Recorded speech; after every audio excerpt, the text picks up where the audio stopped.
The European Union has been absolutely instrumental in developing women's employment rights from 1957 with the introduction of equal pay for equal work in the Treaties of Rome, on to the different cases, so a critical role of the European Court of Justice, then on to the various equal pay and equal treatment directives of the 1970s and 80s.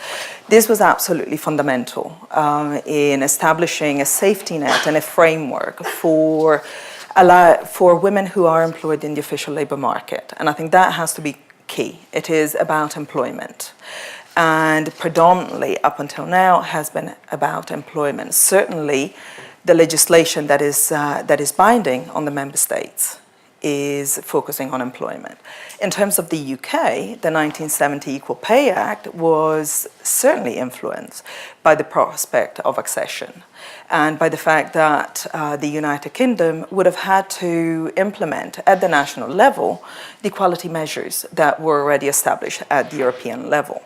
In addition to that, as we have so many of us here with children, the 1992 Pregnant Worker Directive certainly established a framework for the development of maternity rights in the UK. Above all, I would say also the 1996 Parental Leave Directive, it was quite instrumental in expanding the way that we understand care to include fathers. It was quite radical, that particular provision, because it allows 6 months, albeit unpaid, parental leave, which is to be shared by the parents, and 3 months is non-transferable. So that is actually quite radical. So when we all think about having children, which is a deeply personal choice, we actually need to think about the rights that we have today. The UK has gone much beyond what the safety net is, but nevertheless, in 1992, it certainly provided a framework for it. So overall, if you had to give 2 adjectives to describe it, what would they be?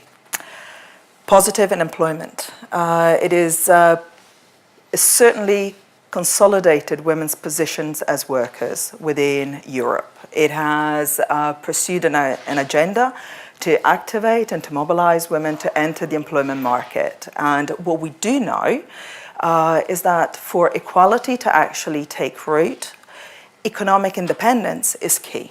So if we actually take that as a starting point for emancipation, then the European Union has provided a platform for women to actually be empowered.